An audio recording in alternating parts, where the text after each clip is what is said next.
There's two vastly different personalities in this podcast. That's what makes it work. Where are the quiet gays? Where are the quiet gays supposed to go? What did you just say? I said I have my slut strands out. That's incredible. I've heard them called money pieces. Oh, wait, let me turn my light on. It's like when you go skiing, it's so that people know that you're not a boy. Oh my God, that's funny. Oh, wow. We just went through the longest troubleshooting on the face of the planet. That was really fun. Hey, speaking of planets, though, it's April 8th at 10:15 a.m. We have to take a break at 11:10 a.m. Do you have your solar eclipse glasses? No. How are you going to watch it? Stare directly into the eclipse. Okay, Trump. Oh my God, I'm so excited. It's only going to be a little partial. Haylie cracked herself up with that. It's only a partial, but it's going to be so cool. I have to go look at it for 2 minutes, and then I will come back. Not me thinking that already happened. Oh my God. Is that why you went camping? You thought you were going to see it on your camping trip? I forgot about it, honestly. Oh my God, Haylie. It's one of the most important celestial events. Everything has changed. I'm so scared. Because I'm a cardinal sign, and it's going to affect mostly cardinal signs. Not that it's not going to affect everyone, but I have 5 Capricorn placements, so all cardinal. So I'm scared. It's a huge upheaval, apparently. When you say cardinal, do you mean north, south, east, west? No, no. I don't know what that means. Okay, cardinal, oh, no, you're a fixed sign. So there's 3 different modalities is what they're called. So cardinal is one from each element. So Capricorn is earth, Aries, fire, Libra, air, and Cancer, water. Those are the cardinal signs. They're leaders. And then you have the fixed signs, which would be you, Taurus, earth, Leo. My daughter is a Leo, and they're the stubborn ones, but they're also the ones that get the job done. You know what I mean? Cardinal signs are gonna come up with the plan. Fixed signs are gonna enact the plan, and then you have mutable signs, which is Sagittarius. They're the go with the flow, good with change type signs. So okay, when you talk about a cardinal direction, right? That's the main direction, right? Right. Yes. Okay. So yeah. So that would go with the leadership, and then so a non-cardinal direction would be northwest or southeast. Yeah. Okay. Well, that makes sense. I like just making everything fit. So anyway, solar eclipse. I'm very excited to see it. I'm not excited for the repercussions, I guess. And Mercury's in retrograde. Anyway, enough of that. I'm going in blind, people. That's kind of how you do it, though. You're whatever. It's fine. The other day, yesterday, I'm camping in the car. My girlfriend was mimicking how I speak. It was very do-do-do-do-do-do. And I was like, oh no, this must be true because that's also how my family makes fun of me. Oh. You are Haylie. You are sing-songy. You're you remind me of Rapunzel in Tangled. Just who I think is also a Taurus. I highly believe that in Tangled. I think I've heard that before. She's a Taurus. Yes. That's so funny. Yeah, you are a little Disney princess. Thank you. I'm a Disney sidekick. I'm Sebastian. That is a Capricorn. Sebastian from The Little Mermaid. Follow the rules. Or the bird in The Lion King. He loves the rules. Yes, that's a Capricorn too. Told you, I'm the what is it? The chaperone. I'm the chaperone. I'm the chaperone, she says. Okay, we got to get into announcements. Also, everyone, welcome back. Here we are. I'm Lauren. I'm Haylie. Welcome. Welcome to Lesbian Book Club. We are rolling with our episodes. I'm so excited. Today, we're going to be doing the second book in the Senator's Wife trilogy called Caught Sleeping. Before we talk about that, though, a couple of announcements. One, we have something very special in store for you. Our next episode is actually going to be an interview with the author, Jen Lyon. So we're probably going to be recording that this weekend. If you have any questions that you want us to ask, please email us, Instagram us, TikTok us, whatever. Get in contact. Let us know because we have a ton of questions, which we will kind of maybe touch on a little bit when we get into this. But I am Haylie and I excited. We have been like we have literally been like fangirling our text messages. I should like post them in our stories. Be like, oh my God, this is happening. It's happening. But Jen's really great. She's so kind, but we're so excited to have her on. And yeah, do we have other announcements? I don't think so. I think that's, I was like, we have so many announcements. Okay, so we're going to talk about Caught Sleeping. Haylie, first impressions of this book. How did it compare to the first one? What'd you think? Because yeah, I'm so excited to talk about it. Oh my gosh. This one felt like more real life, Ooh. I think. Yeah. And it was just so heart-wrenching. I know. Oh my God. I know. It did feel really real though. Mm-hmm. With like, yeah, there's a lot to unpack in this book because we've got like a blackmail situation happening and we have like these women trying to protect each other without talking about it, which I feel like is really common, unfortunately. It's like, I'm going to take on the weight of the world myself and like, she doesn't have to know about it, but then they're both doing it and it's like, you guys, can you just talk to each other for like a hot second? But. Yeah. The struggle with timing, so many different feelings and people and personalities involved. It gets messy. I mean, what is more real than that? But it is true. There's a lot of timing issues in this, and there's a lot of soccer in this, and a lot of things in this book are paralleling some situations that have happened very recently on the national team, a la another She Who Shall Not Be Named, but we will name hers for context, Corbin Albert situation, but also the Jaylene Daniels situation, which did you Google? Did you look it up, Haylie? It's honestly the same thing. I'll go over it really quick. So like Jaylene Daniels was former, I think her last name was Hinkle before she got married. Super like, I don't want to say right-wing Christian because that like ties in politics, but like similar viewpoints, same as like Corbin Albert. She refused to wear the Pride jersey and like made it very known. She even gave an interview with the 700 Club being like, I just felt like God told me not to wear this. It wasn't my job to do that and like represent something that I don't agree with.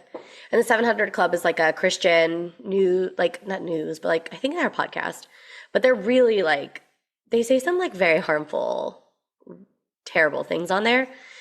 And she got like not called up. Like back when maybe our coach had a spine. But so yeah, there's some things in the book that kind of parallel this. So yeah, there's a lot to hit on and touch on. We're going to hopefully keep this to one part because we talk a lot. But okay, so let's get into it. Where are we when we kick off this book? So we just finished The Senator's Wife and they were at the She Believes Cup, right? Was that where we were? Which is currently happening right now. And this book opens up kind of right after that, and they seem like they are happy and in love, Catherine and Alex. And where do we go from here? What's the vibe? What's happening? The first kind of like big notable thing is that their relationship is really progressing. They're, definitely still in secret. But they're doing big things like spending Christmas together. Yeah. Alex is... Am I skipping things when I go straight to Christmas? I read that first part like a long time ago. I know. Haylie started reading like immediately after The Senator's Wife, but then we did like a whole book in between that with a guest host and a movie edition episode. And then I was like, okay, Haylie, now you can start reading. And she was like, great. And then finished like 2 days later.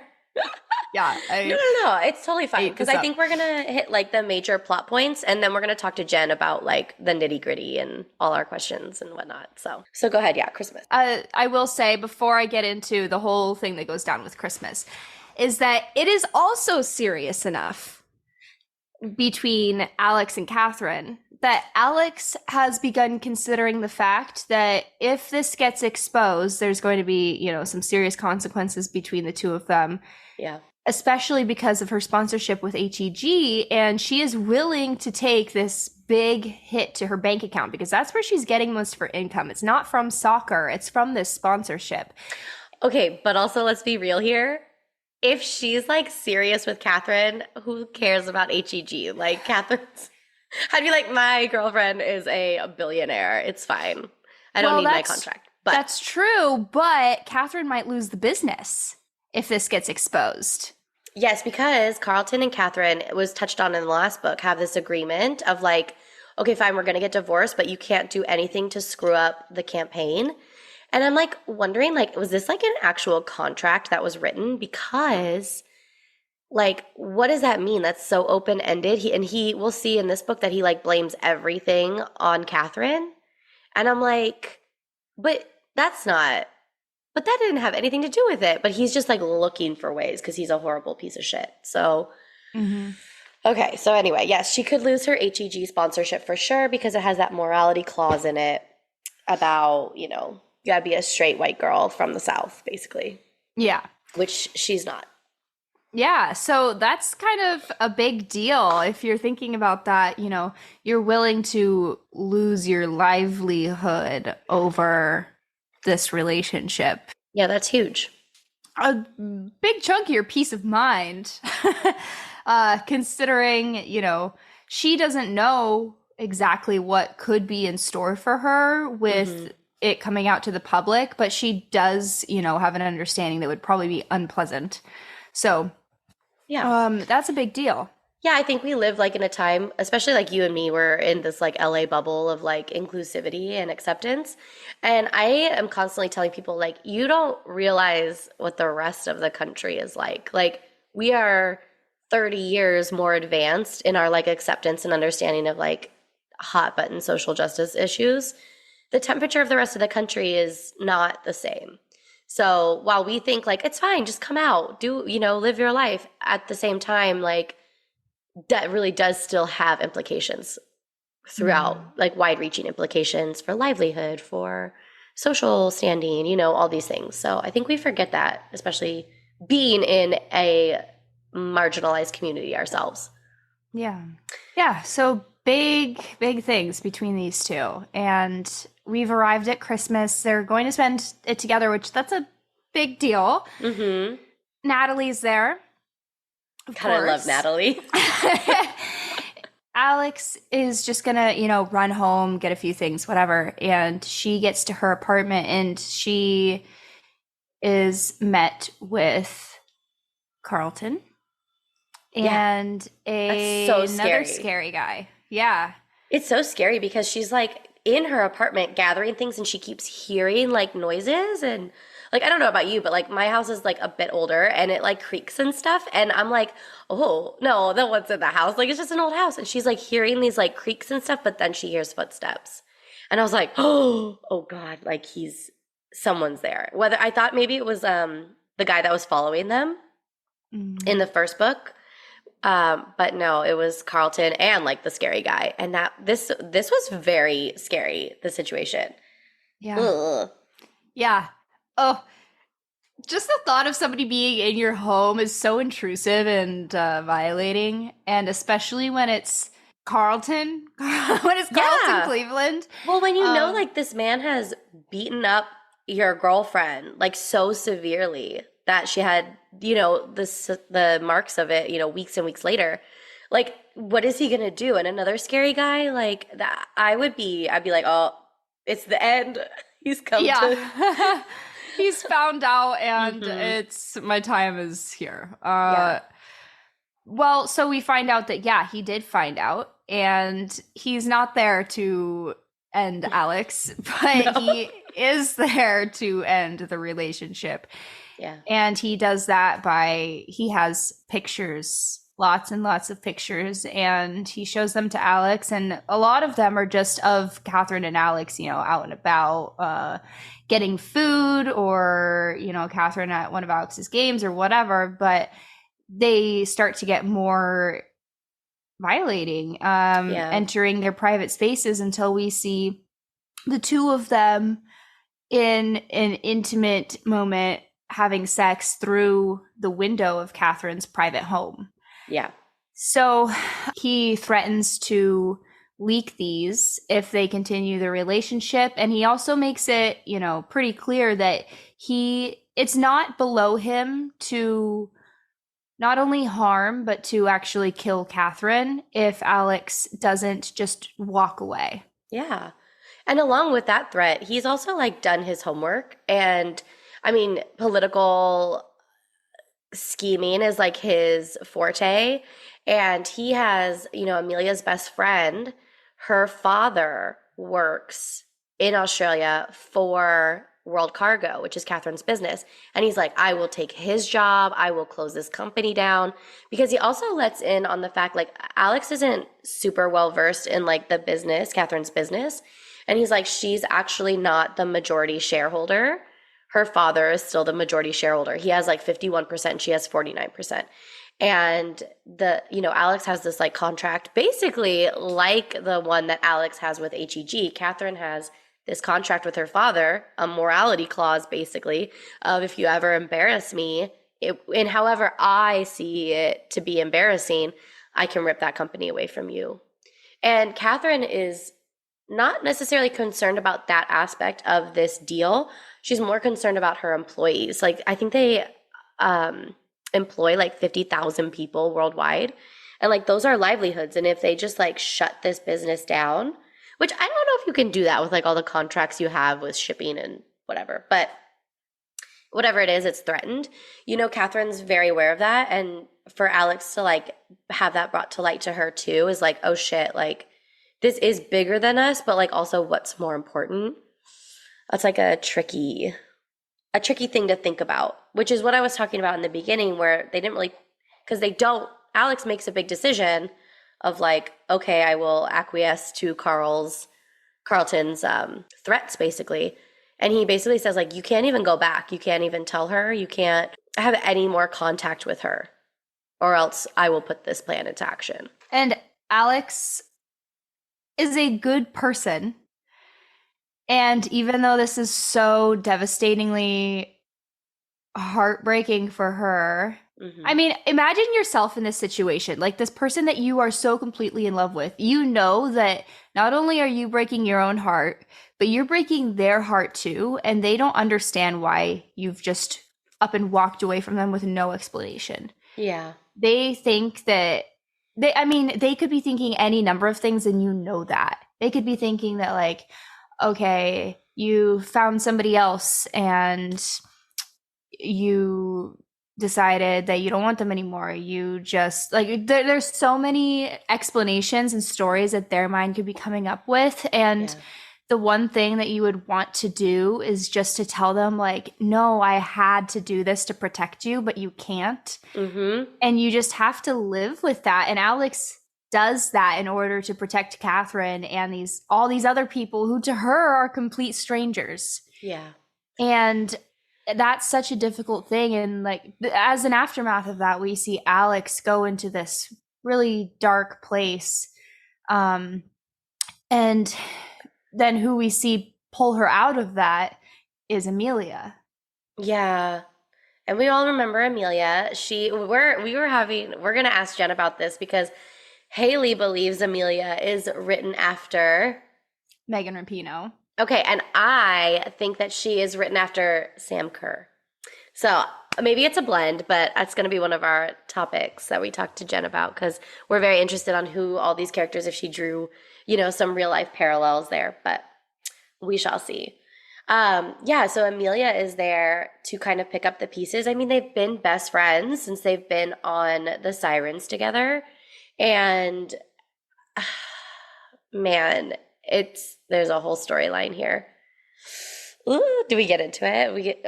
Okay, let's talk about how Amelia kind of pulls Alex out. What's happening with Alex? Like, what is she feeling? Like, what's the spiral happening after she makes this like big decision, this grand gesture? I think we can call it like a lot of different things, but also this like heartbreaking realization and action of like, I can't have the love of my life anymore. She's starting to self-isolate, and she's turning to alcohol, and I think she feels very hopeless and depressed and just very, very sad. I mean, how could you like not be though? Yeah. Yeah, so she's just drinking and drinking, and as a result, she's shutting people out, and she's not doing well in soccer, and then she's getting down on herself because the one thing that she's good at is soccer, and it's what she's supposed to be thriving at, and people are counting on her, and then here she is just screwing it up, and she had been given this chance on the national team, and now it's getting, kind of, she's losing it because Yeah. she's not doing well. So, Well, and Catherine's calling her. Catherine's thinking like something terrible has happened. Like Alex is like, just don't call me. I'm going back home. I have to help my aunt. So she goes back to like her very religious aunt and uncle who like really do not give a shit about her. They're like, well, suck it up. Like, sucks to be you, basically. And yeah, it's not a good environment for her. So she goes back, and Amelia's there, and yeah, she's still drinking. She's just having a really hard go of it. And I can't even blame her. Like, when I get really sad, I'm gonna drink a glass of wine. Like, I listen, the pandemic had me fucked up. I was like, this is the worst thing. I'm such an extrovert. And then I was just trapped in the house with two young babies and my now ex-husband. And I'm like, the kids are asleep, crack the wine. Like, I had to stop. I was literally at one point, I was like, no, this could go in a bad way. So no more. I like went cold turkey for a very long time. I was like, no. But like I'm saying, I cannot blame Alex for being like, I want to block this all out. Like, and she's young too. What, 26 ish?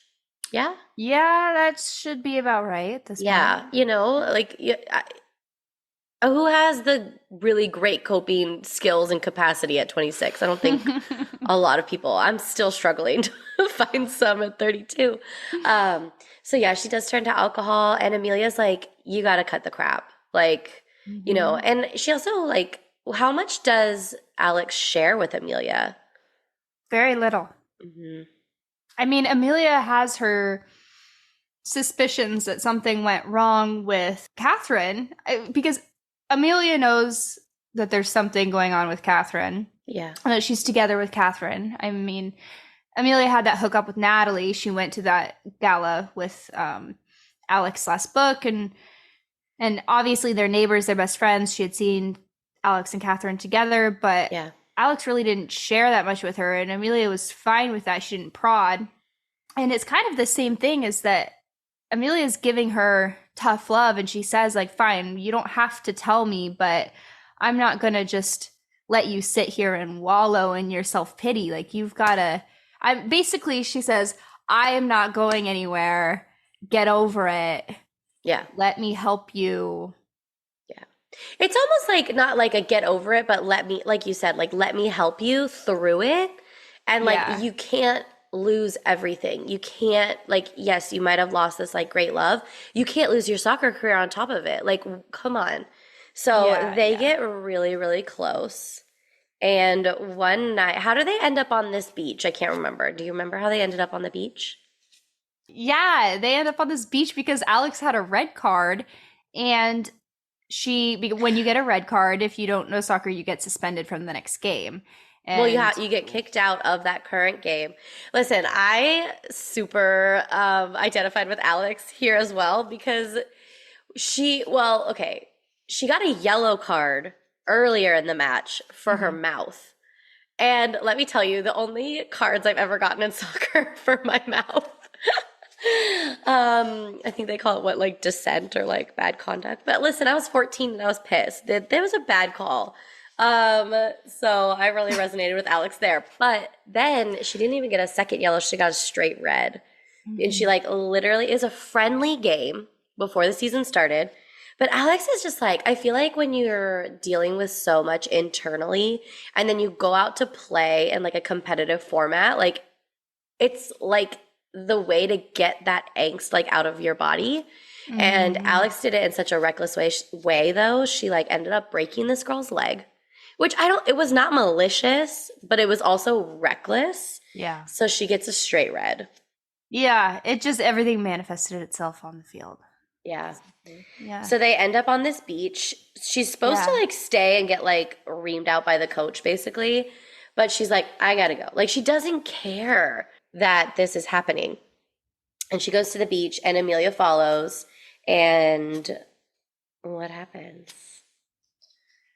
Well, things get a little spicy on the beach. Which is crazy. It's I love Amelia. Don't get me wrong. But to me, I was like, this is a bad decision. This is bad decision because for so many reasons. Yeah. I get like when you're going through a breakup, you like want comfort. You want comfort. You want to be understood. You want something to take your mind off it. But also, this is your best friend. I was so thrown off. I was like, Jen, what are we doing here? What is going on? But also, how fucking cliche is this? Yeah. This is so cliche. Oh, yeah, of course. If you haven't been in love with your best friend, are you gay? Like, a canon event for the lesbians. For real. But I just, my gosh. So I'm just reading through my notes right now about this whole thing.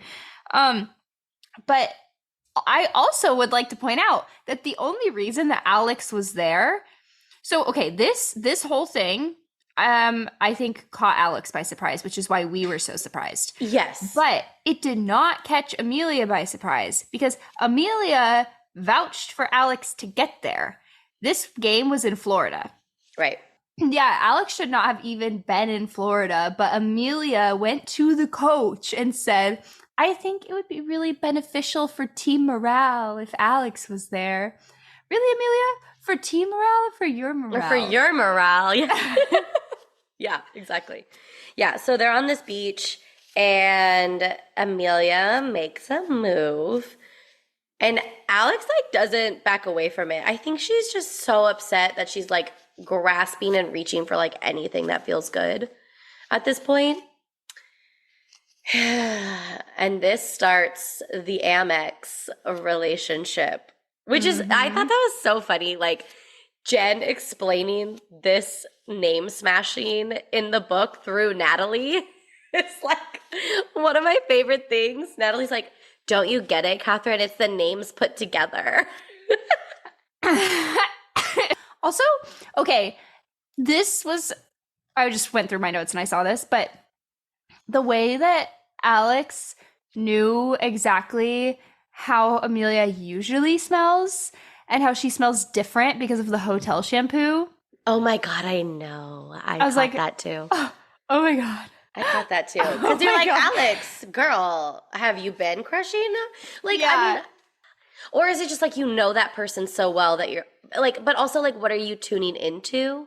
Mm-hmm. There's a lot there. Yeah. But I really don't think she had like romantic feelings for Amelia like before this interaction. And she let herself go down that road. Yeah. Right? Yeah. Yeah, and she's describing this urgency and like she likes the feeling of her lips on hers and that like her stomach muscles hurt from laughing so much. And I think it's just like these are two people that are so close to each other and they like truly love each other. And it, right, at least for Alex, wasn't in a romantic way. It was in a platonic way. But after this horrific few months or however long that she's been through, just this lightness and this carefree moment that she's Yeah. having where she feels just like cared for and loved and light and free and having fun And and very close to seen. someone and seen. Yeah, it feels probably like she's just getting woken up, you know. Yeah. Yeah, or at least brought back to like some type of feelings that aren't negative. Like, I don't know about you, but like when I'm like feeling bad or like I'm going through something, it's like all consuming, right? Yeah. And so just to get like a touch of lightness is like so nice. And you're like, I really want to stay in that. Mhm. I was gonna say, me being my Capricorn self, though, I'm very careful. Which Alex is also Capricorn, but again, I said in the first episode, I don't think she's actually a Capricorn. She's a fake poser Capricorn. Yeah, she needs to be more on her shit and not falling apart to be a Capricorn. No, I'm just kidding. We fall apart all the time. We just don't let anyone know. So yeah, they start this like little romance, but there's also another romance in the book that I want to talk about quickly, which would be Caleb. I was about to bring this up. I was like, we cannot skip over this because We it's can't. literally so important. I hate this guy. What a douchebag. I have so much to say about him. I hate him so much. So he is dating Monica Ashby, which, if you remember from the first book, we don't like her. She's Jaylene Daniels or Corbin Albert. So you can get like an idea for our soccer fans out there who this girl is. She's just like that, like homophobic to the core. Like perfect for Caleb because he's a homophobic piece of shit as well. And oh god, I hate them. I'm like I don't like them, and I can say I hate them because they are fictional characters. Okay. Um, First of all, well, I noted this swing in partner that he had, where he went from Alex, who's just very like whatever, down to earth, carefree. She's, she sounds like a mutable sign to me. that's right.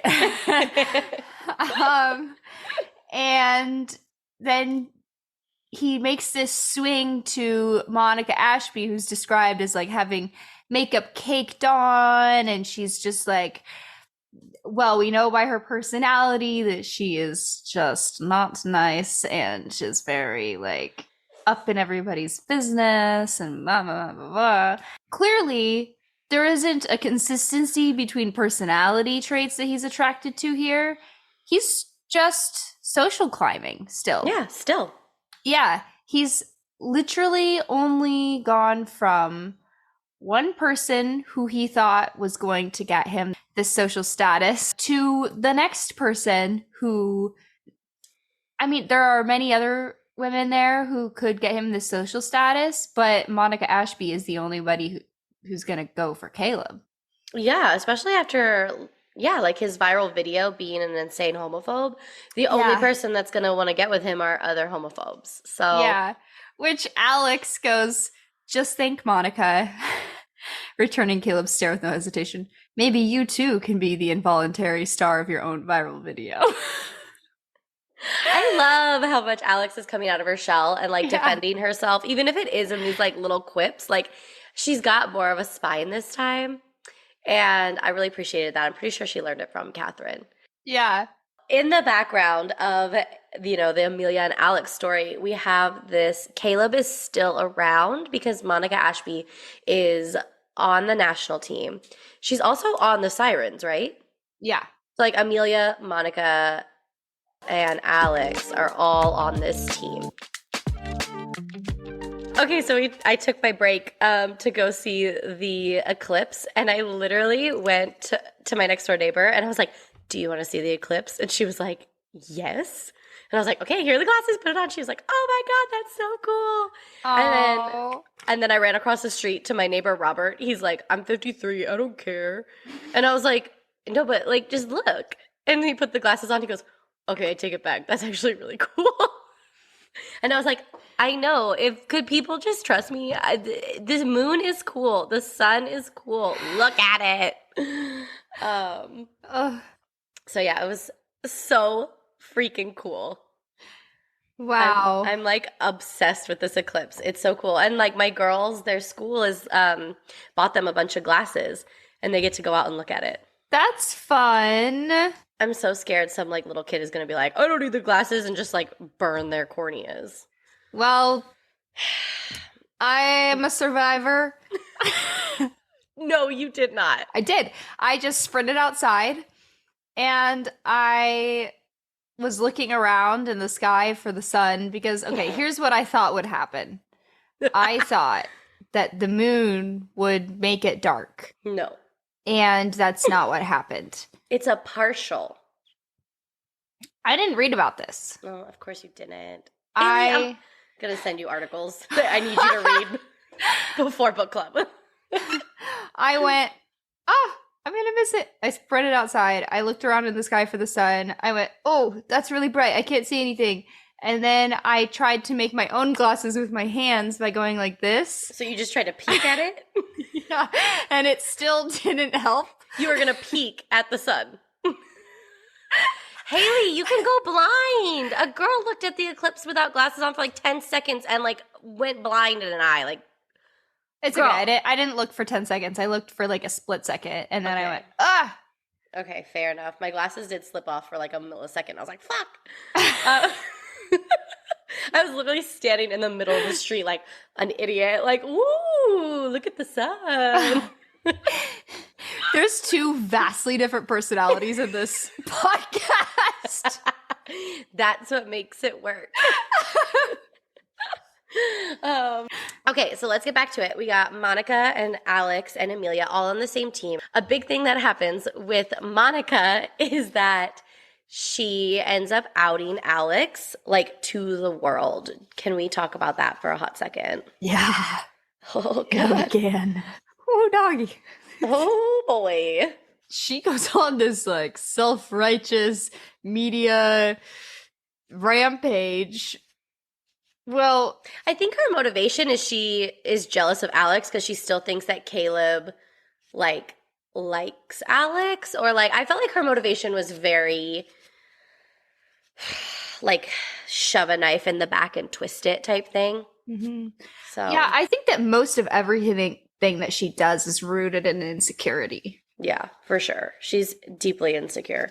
But she basically, what happens is she gives an interview where she's like, oh, yeah, it's just so hard being on a team with people whose morals are so loose and blah, blah, blah, blah. Yeah. And she's specifically referring to Amelia and Alex because while it's not known that they're like hooking up, it's like known. Like you can tell when like a dynamic shifts between friends. Like we've seen it. I feel like you and I have seen this happen a million times in our friend group. But like you can tell, you're like, oh, they slept together.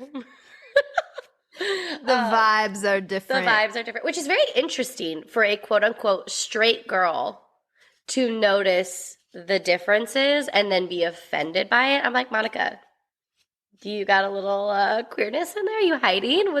What's the deal here, sweetie? Which is funny because that's what a lot of people have been saying about Corbin Albert. They're like, we can see a gay when we see a gay. Like, we could spot a gay. I'm not saying she is. I'm just saying. Nothing. Never mind. I'm not saying anything. The vibe shifted and Monica is like pissed off about it because she is so homophobic.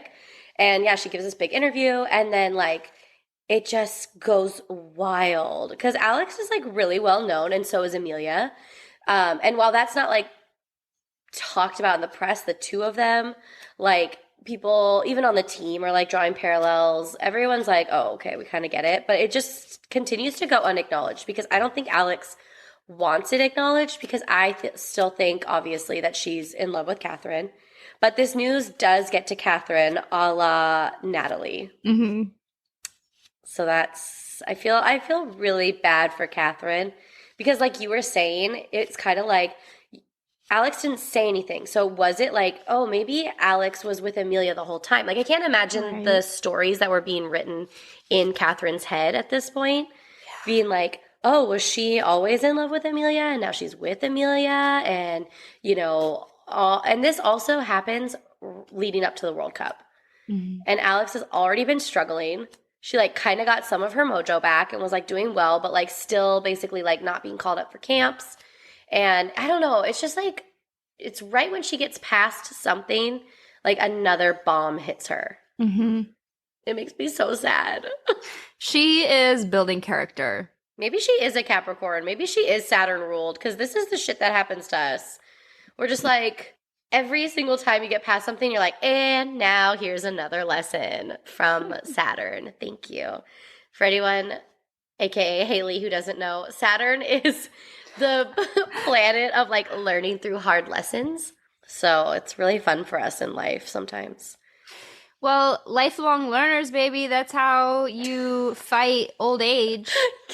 You're so positive. I don't want to be a lifelong learner. I want to coast. I want to be okay. I want to not be sad.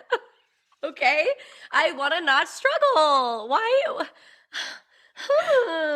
Lauren wants a beach vacation. Oh my God, I would love one.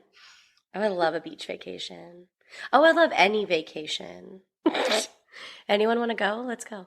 Okay, so where do we go from here? What's happening? Now, Alex has been outed. HEG doesn't do much about it. Because Amelia had a stern talking to him. She went and she said, hey, listen, you leave Alex alone. If she goes, I go. Yeah. Good for Amelia. Dang. That is very Megan Rapinoe. I'm not going to lie. She has that gambling power. She's literally like the biggest star in the women's game. Mm-hmm. Megan just has that same kind of swag that Amelia does. Sam Kerr has so much swag. But it's like, I don't know, the vibes feel She's different quieter. to me. Yeah, it's like Megan has this it's the same kind of swag that Amelia has, you know? Yeah. I'm looking up what Sam Kerr's zodiac sign is. Oh, yeah, she's a Virgo. Okay. Yeah, she doesn't have the same type of swag Megan Rapinoe has, who is a Cancer, a cardinal sign baby. Okay, so where's our next like climactic spot in the book that we go from after Alex is outed? I'm just seeing in my notes the relief that Alex felt when she got outed. Oh, yeah. Yeah, which is very different than what she would have felt in the other book. Yeah. It says the only thing she felt was relief, a freedom she hadn't known. She hadn't even realized how much extra baggage she'd been carrying around. The weight of deception, of willing everyone to believe you were someone you weren't. For the first time in her life, she could just be herself, whoever that turned out to be. Oh, good for her. Yeah. It's like, I think the thing about being with Amelia and being with somebody who is so out and so unapologetically like themselves is that like rubs off on you. Mm-hmm. And I think that she needed that. I think Alex needed that in order to do the like internal work of like shutting down her own internalized homophobia and like having this reaction to the outing versus what her reaction would have been last book. Like, I think she would have went into a hole and hid and been really scared. But in this moment with Amelia's support and like comfort and like having someone to look to be like, oh, it is okay, was like so monumental for her. Yeah, there's something to say there for community and not being alone. I mean, for me personally, when I was coming out, it took me years to come out fully. And, I was very slow about it. But one thing that made a really big difference for me is that in my own family, I have a couple of older cousins who I'm very close to all of my cousins. We grew up as best friends. There's 11 of us. And yeah, and two of them that are older than me are also queer. And one of them was, before I was out, or the other one was out. I mean, the three of us were out to each other, but one of them was out to everybody before the other two of us, and being able to watch them and kind of use them as a model. And, it's probably was very, very difficult and hard for them. And, looking back, Sure. I would say, like, thank you for carrying that weight and that load. But to be able to look up to them and know that I have that support and that they like, walked before me, and it's the same thing, that's on a very small scale. Yeah. But when you take the lens out and you look at, all of the queer people that have come before who've walked this road before us, and Mm-hmm. we can look to them and just know that like you're not alone, and there are people who are there to reach out for, and it's a very comforting feeling. Yes. I just had to grab this poem that I keep on my desk, Oh. written by my very good friend. Her name's Tori. She's a great artist, poet, but it reminded me exactly what you're saying. I'm going to read it. It says, "Whatever anyone says or fails to say, you are loved. And when you are standing alone at the edge of the earth and it looks like no one is coming, listen closely. You will hear the roar of rattling stones trembling beneath the feet of friends who are moving mountains to find you." Mm. And like that's what that like you were talking about the community and the people who came before you. It's like, no, you're always going to have someone there. Like somebody has always done this before you, and hopefully you're lucky enough to be surrounded by those people. And I think like that's what Amelia did for Alex and even Catherine and even Natalie. Like, like having all these queer women in her life, I think got her to, and same with you, like having all those queer people in your life that you could see that weren't, their lives didn't fall apart. Like Yeah. it was going to be okay. And I think, what happens when you don't have that is like you're soaked in shame because you're like, no one else feels like me. And so yeah, I think it's a really beautiful part of the book. And thanks for sharing a bit of your story as Yeah. well. Yeah. I just came out. I posted an Instagram video. I was like, hello, changing everything. Bye. And then I was like, cool, great. Now everyone knows and I don't have to deal with that. So Alex is feeling okay about this outing. She's not, running away from it. And then what happens next is Catherine learns that Alex was blackmailed, that she didn't just walk away from them. And Catherine always felt like there was something more to it because she Mhm. knows Alex well enough to be like, Alex wouldn't just do that. But the no contact part of it was like really, I think, difficult for Catherine.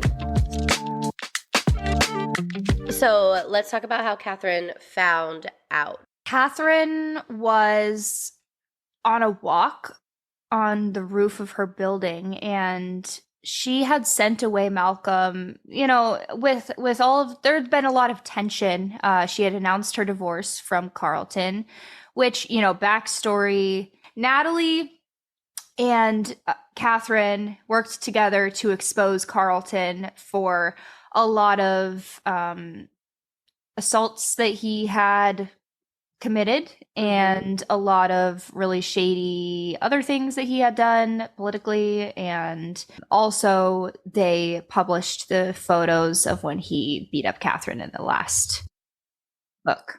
Yeah, they basically Me Too'd him. Like, Yeah. they used their resources, they used their platforms, they went and spoke with tons of women and were like, because Catherine needed to get out of this, like, quote unquote contract of like, Catherine can't be the one to bring down his campaign, but his campaign needs to be brought down. Mm-hmm. And not even that, like, the man needs to be brought down. So yeah, they did all this work and they exposed Carlton, and Carlton is pissed. But then Catherine runs into this bodyguard because or I guess he's not a bodyguard. He's not a hitman. I'm trying to come up with like the right. He probably is a hitman. He's like a PI, Yeah. but a shady PI. Yeah. Not operating on the up and up. And yeah, he meets Catherine on her rooftop, unbeknownst to her, scares the shit out of her as well. Mm-hmm. And basically shows her the photos that they used to blackmail Alex. And Catherine's like confused. She's like, wait, Alex saw these? Like, what exactly happened here? Yeah, and he explains that Alex got blackmailed and he was there for that. He was the scary guy that had been following them around. He was there in the apartment with Carlton when he blackmailed Alex. I'm going to sneeze again. Wow, that's a cute sneeze. Oh my gosh. I'm keeping that in. I feel like I just blasted to Mars or something. Anyway, scary guy was there through all of this. He has been buddy with Carlton, hired by Carlton to do all of his dirty work, essentially.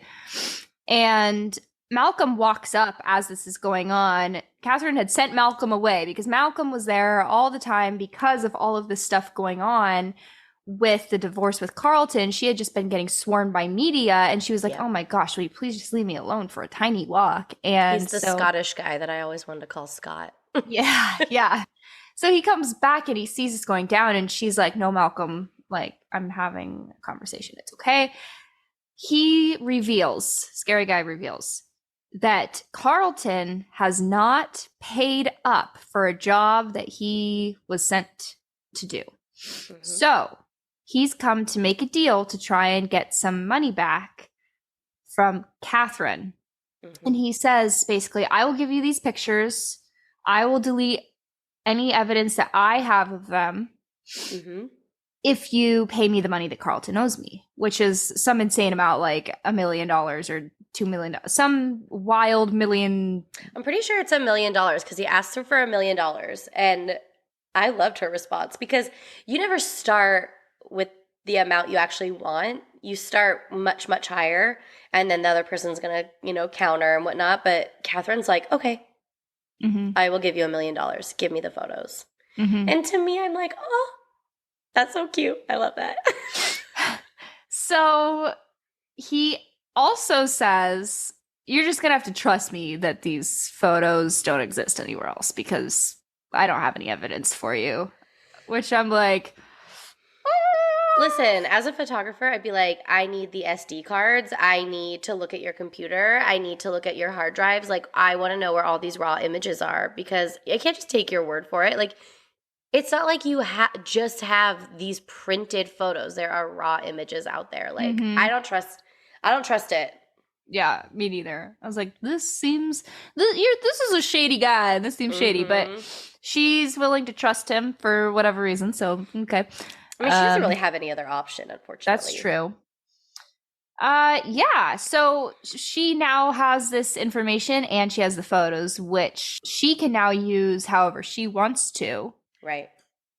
But she then goes and takes a little visit to Alex at practice.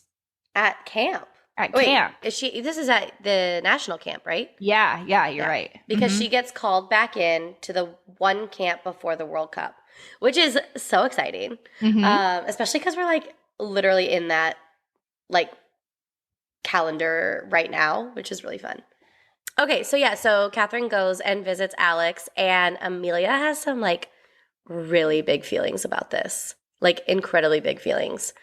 And she sees, who is it that puts it together who calls her Portland? Who calls Catherine Portland? Halsey is also putting together like, oh, that's the woman who's been in the news. Like, Alex, have you been in a romantic relationship with this woman? Which is funny. That's just a little funny side note that I loved was in the book because it's so real because we all have that friend who like doesn't pick up on anything until it's like literally spelled out for them and you're like, duh. She's like, oh, I thought you all were just friends. Like, okay. We showed up to everything together. We're just friends. Okay. So that happens and Amelia and Alex is conflicted. Alex is like, shit. Like now I have Catherine who like understands and knows what I've been going through. But then I also have Amelia over here who like is my best friend who everything has changed like from what it was pre-Catherine, So Yeah, it's a bit of a debacle from here. There's a lot that happens. What happens after Catherine visits Alex? Amelia's feelings are hurt. Hmm. Yeah, she kind of withdraws. She sees the way that Alex looked at Catherine, Yeah. and she knows that she does not stand a chance because Alex is still in love with Catherine, Yeah. which, uh, devastating. It's so heartbreaking on in my opinion, a few different levels because on one hand, they are best friends and you always want your best friend to be so happy and have what they want and get the relationship they want and get whatever they want in life. So Amelia has that going on but also Amelia's in love with Alex. Mm-hmm. And I'm just like, "Oh my God." The heartache that is going to ensue for Amelia, which then Amelia, if we just want to hop right into it, Amelia transfers back to Arsenal Yeah, and in England, yeah, which is another reason why I think she's Sam Kerr, because not that Sam plays for Arsenal, Sam plays for Chelsea, but going back to the not Champions League, but the WSL. But yeah, she transfers back. She doesn't tell Alex, kind of like what Alex did to Catherine. But before leaving, she goes and sees Catherine. Amelia yeah. does. Well, she basically tells Catherine, hey, listen, you've got to be this person for Alex. And she asks Catherine these questions about, like, well, do you know her favorite color? Do you know her favorite band? These very basic questions, and Catherine doesn't know the answer to them. And Amelia and Catherine's like, well, these things never came up. And Amelia's like, well, they never came up for us either, but I notice. I had mixed feelings about this conversation. I had mixed feelings because on one hand, I see what Amelia's doing. On the other hand, not every connection is like that.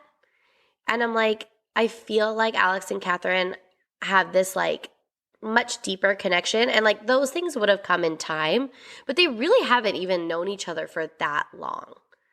So I had mixed feelings because on one hand, again, like I said, I got what Amelia was doing, but I was also like, I don't know if that's actually relevant or as important as Amelia is making it out to be. I don't know. What did you think? I think that just the environments that they see each other in are different. Right. Amelia sees her in kind of a much more raw state. And an everyday live life together state. Yes, exactly. And I mean, she's actually known Amelia for a shorter amount of time, but it's just that, she sees her every day at practice. She sees her in the apartment. She sees her when she's doing these rituals and blah, blah, blah, all these things. Yeah. And Alex kind of saw Catherine in a more formal setting and where they were having to kind of pretend that they weren't together. And Right. every once in a while, they would get an opportunity to be alone together in private. And so it just, maybe that opportunity wasn't presenting itself as often in the same way. Yeah. So yeah, I understand that. I also do understand where Amelia was coming from of you have to notice these things about Alex that actually make her Alex. Right. And I think really what she was doing is it speaks to what kind of person Amelia is, that this was so intensely self-sacrificing of her, that she is in love with this girl and she knows that she cannot handle being around her. And so she's going to literally pick up her life and move across the ocean and tell the woman that's in love with the girl that she's in love with to go get her, because she knows that that is what is going to make her happiest, and remove herself from the situation. Ugh, that's so brutal on her part, just to herself. Yeah. And yeah. so selfless. And I think it really goes to speak to who she is. And then even just the way that she conducts herself later on, and she's so kind to Alex, and the way that she carries herself is just really unbelievable. yeah, 10 out of 10 human being, I think. But I also, I mean, we see the nature of Alex and Amelia's relationship just really shift after Catherine shows up at camp. Yeah. And Amelia becomes more distant, and Alex can't figure out why she's like kind of grouchy and whatever. And well, then we find out that yes, it's because she's been figuring out what to What do, to and do. she's been planning this complete break. You know? Yeah. Yeah. So Amelia leaves. Alex and Catherine are like, what do we do? And the World Cup is coming up. And the World Cup is in England. Mm-hmm. And Catherine and Alex don't get together right away, like at all. They are like, Alex is like, I got to focus on the World Cup. Like, I don't know what to do. So they travel to England. And during this time of like flux between Catherine and Alex learns that Catherine has lost the company. Mm-hmm. Catherine's father has completely cut her out. And she is now embarking on suing. Is it Carlton or her father? Like she's Her suing father. Yeah, she's suing her father for control of the company. So it's like this huge endeavor. She doesn't care about the cost, like, all these people's jobs. And the thing is that happened when Amelia and Catherine were talking was Catherine knew Amelia's dad's name and his job title, which surprised Amelia and I think gave her like Catherine's like a good person. She's like, I've never met your dad, but I've seen his name on things and like, because Amelia's like, my dad works for you, being her like kind of not edgy self. Like, I'm going to throw this in there because like I know about you and, Yeah. She blah, was blah, kind blah. of trying to say like, oh, I'm morally above you a little bit. Yeah. So, which is, go for it. Go, Amelia, go. But yeah, so Catherine is like doing this big legal battle, and Alex is in the World Cup in the group stage games. They make it to the quarterfinals. They make it to the semifinals. And Catherine and Alex run into each other, and they kind of have this little like tete-a-tete where they are like, well, if I win the semifinals, maybe Catherine maybe will come. But it's never like a really spoken thing. But Natalie gets in on this and is like, you're gonna go. They won, right? Like, hello. And Catherine's like, okay, fine. Like, I'll go to the final. Mm-hmm. And I don't know. This is where our book ends, is at the final. And I loved the ending. What did you think of the ending? Do you want to talk about it? And then, is there anything we missed real quick? Well, Alex showing up, the reason that they got back in contact, because Alex before had told Catherine, leave me alone, stop texting me. Don't talk to me. Yeah. And Catherine respected that. But then Alex, while she was in England, got just so drunk off of, what's it called? Vermouth? Yes. I was like hallucinating at the river. The cops chased her. She like got abandoned by her teammates or got separated from them, whatever. Yeah. Her team was panicking. She's like maybe going to be in trouble for missing curfew, blah, blah, blah. She calls Catherine. She's like nonsensical. Catherine and Malcolm go and find her. And Yep. so that's funny. when she asks Catherine, like, will you come to my game? And Catherine doesn't know what to do because she's like, she's only asking me because she's drunk. Right. There's that saying, drunk words speak a sober heart or something like that. Right. I'm like, oh yeah, I have to like, I don't get drunk anymore. Not that I ever did anything like that, but like I could. I might. So I'd just rather like, no. Yeah, and Alex is just so embarrassed, and Catherine is like, yeah, you should be. I mean, and Catherine does not trust her. No. He's like, what are you doing? Yeah, and she's like not even sure if it's like a real invite, but Natalie is like, bitch, go. Like, does like the good best friend thing, and is like, no, you need to go. You know that this is what's right. You know that this is, what's going on. And what's great about this is like, so who is Alex playing in the finals? But Amelia. Australia, which again, I'm like, this has changed into like a Christy Mewis, Sam Kerr situation. And yeah, so she's playing Amelia, and Catherine goes, and like, it's just, it's like a storybook ending, which I'm like, okay, it is a storybook, but you know, they end up winning the championship 2-1, and there's this moment which I love, and I can't wait to talk to Jen about it because I think it parallels a very real life situation that happened. Was Alex at the end finds Catherine in the stands, and she walks up to her to give her a hug, and I'm assuming Catherine's like leaning over the like what's it called? It's not a banister, but like leaning over the edge. Yeah. And like they want to kiss, but they're like, we don't know if we can. And Alex is like, fuck it. Like, I don't care. And they like kiss, and Alex scored the winning goal. And so like all the photographers are like catching this, and it's like, okay, now it's out. And this reminded me so much of Kelly O'Hara, which there had been tons of speculation about her sexuality before, I believe it was the World Cup. And at the final, she like runs over to her girlfriend in the stands and kisses her, and like it's all over the media. And so we end this book in like 2 different storylines happening. We have like this great storyline of like Catherine and Alex coming together, and then we have the drama of what's going to happen in the 3rd book, which, oh my God, I'm so excited to read it. We have still lingering Carlton's campaign. We have the lawsuit of Catherine and her dad. And we have like what is going to happen to Alex after this. Like she's going to be a global superstar at the end of this.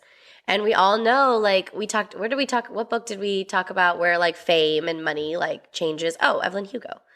Like what is going to happen with this new spotlight? I'm excited. I'm scared. Yeah. Also, we have the possibility that Amelia comes back because she's only on loan. That's right. Oh, fuck. Yeah. So how do they deal with that if that happens? I feel like it has to, because why would Jen make her only on loan? Yeah, why wouldn't she just like have Amelia break her contract with the Sirens? Yeah. And also, okay, one thing that just what was it that you called the lines, the like gut punch lines or something? Yes, my gut punch lines. Your gut punch lines. Oh, I have one. But yeah, one for me was when Amelia told Alex, like, if anybody was going to take this from me, I would want it to be you, Gray. Oh, no.